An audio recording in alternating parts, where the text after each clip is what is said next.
오늘부터 열왕기상을 읽기 시작했는데 사무엘서가 사사시대 말기에서 다윗시대까지의 역사를 기록하고 있다면 열왕기서는 다윗을 이은 솔로몬 시대부터 이스라엘 왕조가 멸망할 때까지의 역사를 기록하고 있습니다. 사무엘서는 이스라엘이 남유다와 북이스라엘로 분열된 시대에 기록됐습니다. 하지만 열왕기서는 남유다가 멸망당하고 바벨론으로 포로가 되어 끌려갔을 때 바벨론에서 기록됐습니다. 대부분의 학자들은 열왕기서의 기록 시기를 주전 561년에서 537년 사이로 추정하고 있습니다. 이처럼 열왕기서는 이스라엘이라는 나라가 멸망한 다음 포로로 끌려간 상태에서 기록됐기 때문에 열왕기서에 흐르는 기본적인 주제는 왜 여호와의 선택된 백성이 나라를 잃고 이방 땅에서 포로 생활을 해야 하는가 였습니다. 열왕기서의 기자는 이에 대한 답을 내려주는데 그것은 한마디로 너희가 선택한 인간을 통한 왕정은 실패했다라는 겁니다. 따라서 여호와 하나님이 된 신정국가 즉 제사장 나라로 다시 돌아가는 것이 나라를 새롭게 하는 일임을 설명한 겁니다. 그래서 열왕기서는 선지자적인 관점에서 기록됩니다.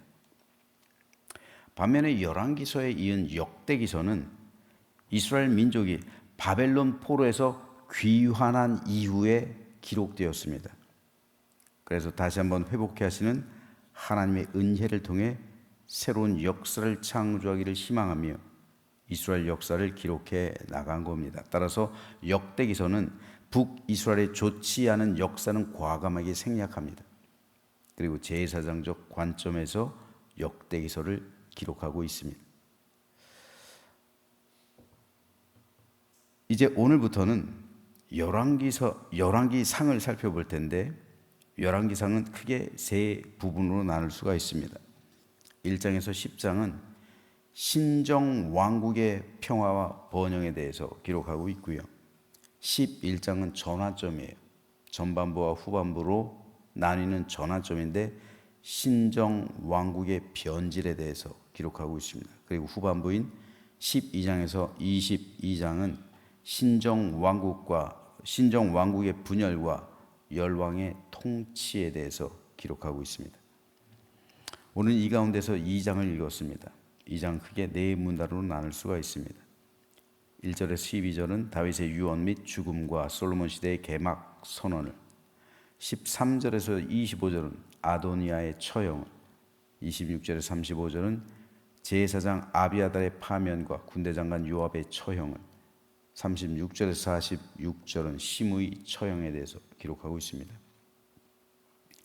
오늘 이 가운데서 2절에서 9절에 기록된 다윗의 유언에 대해서 살펴보려고 하는데 다윗의 유언은 크게 두 가지였어요. 먼저 2절에서 4절 이거를 한마디로 말하면 여호와 하나님에 대해서 행할 일, 다시 말해서 신명기의 주제와 겹쳐요. 다윗 언약을 강조하고 있습니다.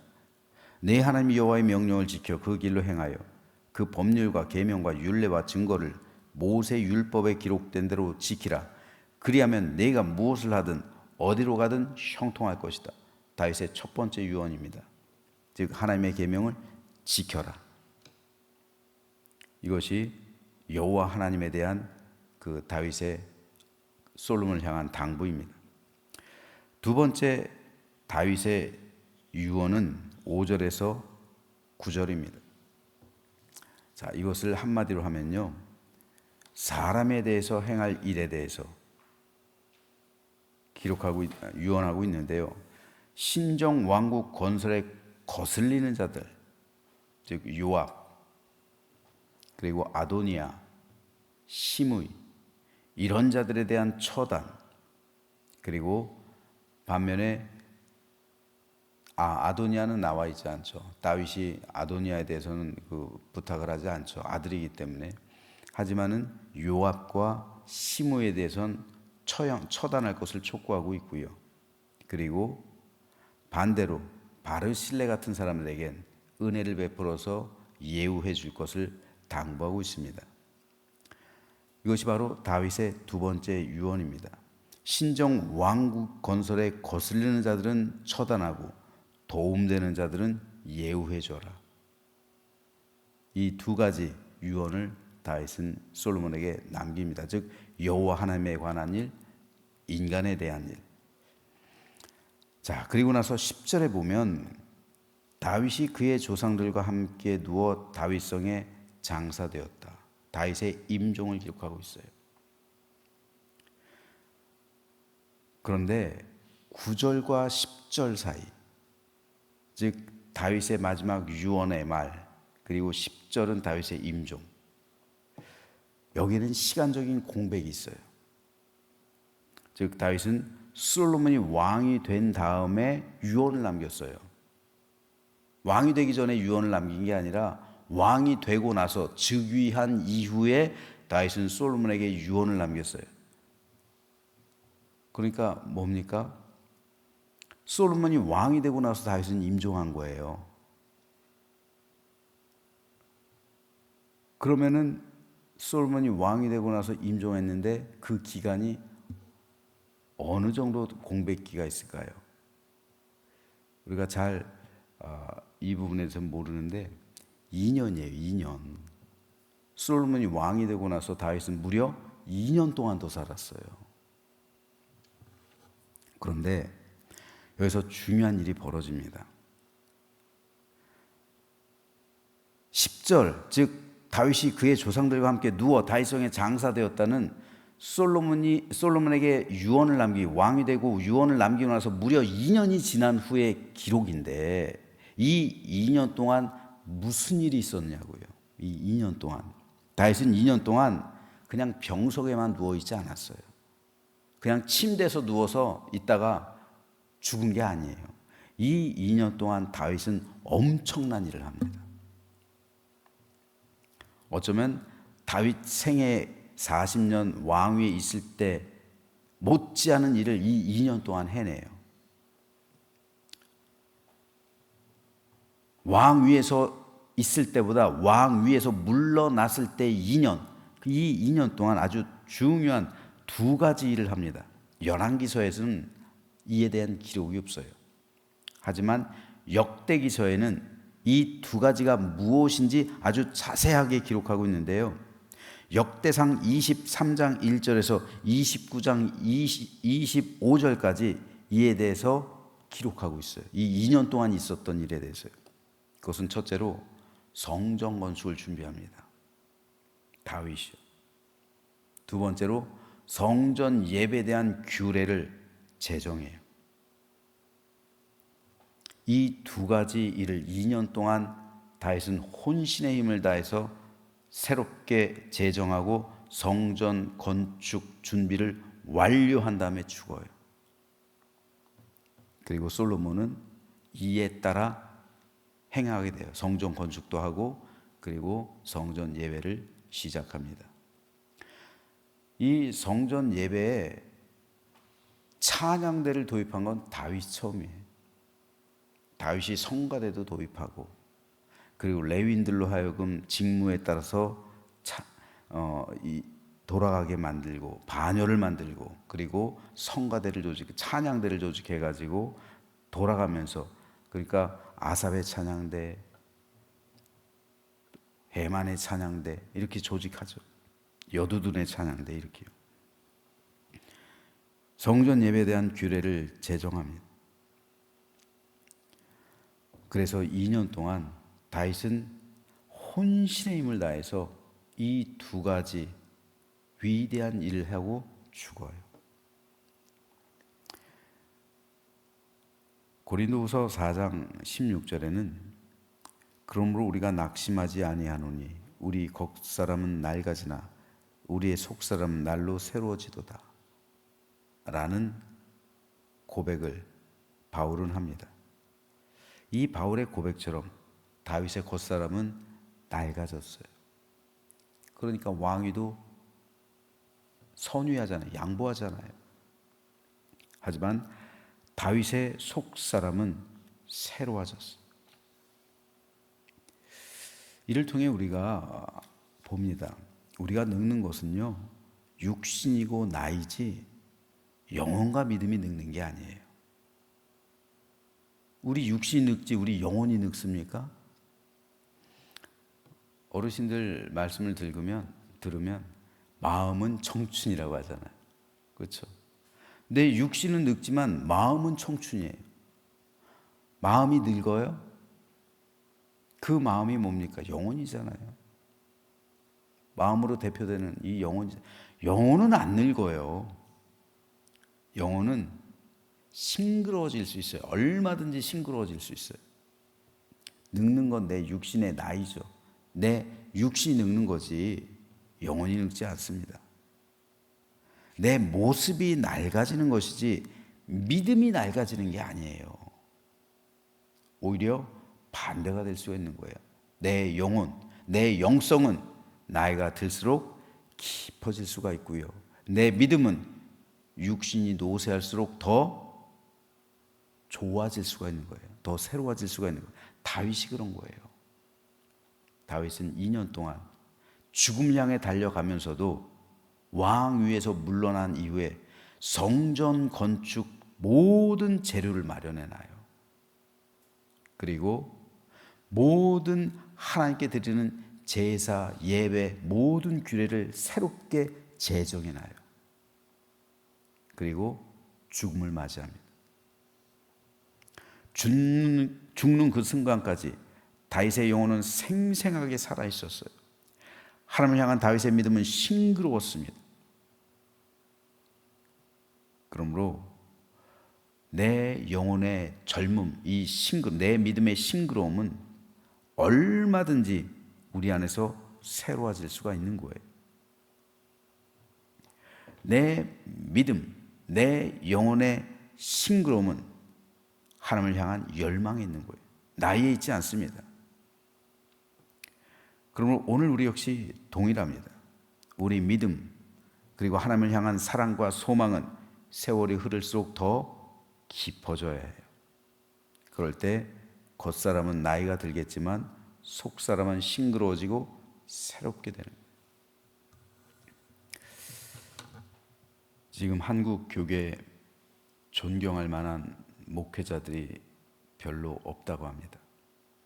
이거 불행한 일이에요. 그리고 각 교회 안에서도 존경할 만한 어른들이 많이 보이지 않는다고 해요. 그거 참 불행한 겁니다. 왜 그럴까요? 이상하게 나이가 들수록 나이가 들어가면서 믿음 또한 쇠퇴해요. 이거 뭔가 잘못된 거예요. 이거 잘못 믿고 있는 겁니다. 정상적이라면요, 나이는 들어가고 겉사람은 낡아지지만 내 믿음은 더 싱그러워지는 거예요. 이게 정상적인 거예요. 왜요? 천국에 가까우잖아요. 천국에 가까이 온다는 게 뭡니까? 천국에 더 가까운 삶을 살아가는 거예요. 내가 이제 내 육신이 늙어간다는 건 뭡니까? 낡아진다는 것은 하루하루 천국에 더 가까운 삶을 살아간다는 거예요. 하나님의 그 빛에 더 가까이 나간다는 거예요. 하나님의 빛에 더 가까이 나아가면 나아갈수록 어떻게 돼요? 내 믿음은 성화되는 거죠. 더 거룩해지는 거죠. 아니, 난로가 옆에 있어요. 난로에 가까이 갈수록 어떻게 돼요? 더 뜨거워지는 거예요, 내 몸은. 마찬가지. 천국이 가까이 있어요. 하나님께서 가까이 계셔요. 그러면 가까이 갈수록, 하나님께 가까이 가면 갈수록 내 믿음과 내 영성은 더 깊어지고 더 새로워지고 더 싱그러워지는 것, 더 천국화되는 것, 더 성화되는 것. 이게 정상적인 거잖아요. 근데 천국으로 가까이 가는데, 하나님께로 가까이 가는데, 즉 나이가 들어가는데 천국으로 가까이 가서 이제 곧 죽을 날이 다가가고 있는데 믿음이 쇠퇴한다고요? 이건 믿음이 쇠퇴한다는 건 뭡니까? 거기서 멀어진다는 거잖아요. 오히려 하나님에게서 더 멀어진다는 거죠. 천국에서 더 멀어진다는 거잖아요. 뭔가 잘못된 거예요. 그러한 삶을 보면서 과연 구원받은 사람일까? 의심해 보는 거예요. 과연 저 영혼은 구원받은 영혼일까? 의구심이 드는 거예요. 이건 오늘 우리에게도 동일한 겁니다.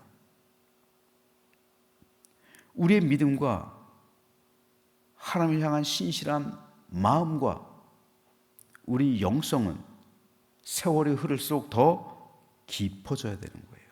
이게 정상적인 거예요. 그래서 존경할 만한 어른들이 많아져야 되는 겁니다. 한국교회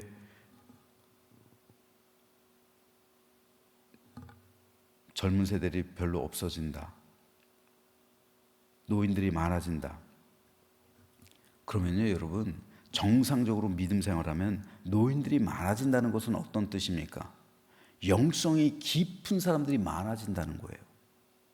그럼 그 영성이 깊은 사람들이 교회에서 많아지면 그 영성이 깊은 사람들을 젊은이들이 존경하게 되겠죠. 그 거룩한 영성에 압도당하겠죠. 그럼 왜 젊은이들이 없어져요? 젊은이들이 더 많아져야죠. 왜요? 그분들의 인품, 그분들의 신앙, 범접할 수 없는 그 영성, 그런 것에 젊은이들이 압도당하고 나도 저분을 본받아야지. 그렇게 되면은 한국 교회가 더 부흥하고 성장하는 거예요. 우리가 여기서 실패하고 있는 거예요. 목회자들도 그렇고요. 특별히 목회자들은 더 그래요. 오죽하면 존경할 만한 어른들이 없다. 한국 교계 이런 말이 나올까요? 죄에다 은퇴하면서 안 좋은 모습들 보여요. 욕심에 가득한 모습들만 보이고 괴리감을 보이고 그러면서 어떻게 천국을 봐요? 교인들이 천국을 못 보잖아요. 안 보이잖아요. 전혀 천국하고는 상관없이 오히려 멀어지는 모습 보잖아요. 개척교회 그 순수했던 신앙으로 시작한 그 믿음이 은퇴할 때쯤 되면은 더 깊어져야 되는 게 당연한 거잖아요. 근데 영성을 발견할 수가 없어요. 천국을 발견할 수가 없어요. 오히려 천국에서 멀어지고 있어요. 그러니까 안 되는 거예요. 그러니까 젊은이들이 떠나는 거예요. 발견을 못 하잖아요. 그러므로 이것은 오늘 우리에게 심각한 도전이에요. 가장 먼저는 내 영혼을 건 도전이에요. 나는 과연 구원받은 목사인가? 나는 과연 구원받은 성도인가? 이거를 진지하게 놓고 생각해야 되는 겁니다. 그래서 내 겉사람은 낡아지지만 내 믿음은 싱그러워지고 내 영성은 깊어지고 그리고 하나님 나라의 일을 준비를 하고 있어야 되는 것이죠. 그래서 성화를 이루는 삶. 그래서 바라보기만 해도 얼굴이 빛이 나고 보기만 해도 존경심이 나오고 그리고 우러러 볼 수 있는 교회의 어른, 교계의 어른이 되어서 더 순수해지고 더 깨끗해지고 더 거룩해지고 더 성화를 이루고 더 진실해지고 더 하나님 모습에 가까이 가는 하나님을 닮은 모습을 보여줄 때 교회는 희망이 있는 거예요. 그럴 때 젊은 세대가 따르는 거예요. 왜요? 나도 저렇게 되고 싶다. 지금도 마찬가지예요. 아무리 물질 세대에 살고 있지만 물질이 풍요로워질수록 우리 영혼은 빈곤해져요. 그러니까 AI가 아무리 모든 인력을 대체한다 할지라도 대체할 수 없는 게 종교인이잖아요. 그 믿음 영성이잖아요. 점점 젊은이들은 영성에 목말라 할 거예요. 그런데 영성의 목마름을 채우기 위해서 바라보는 사람이 어른들이잖아요. 내가 바라봐야 할, 내가 믿음의 길을 걸어가야 할 그 어른이 있느냐?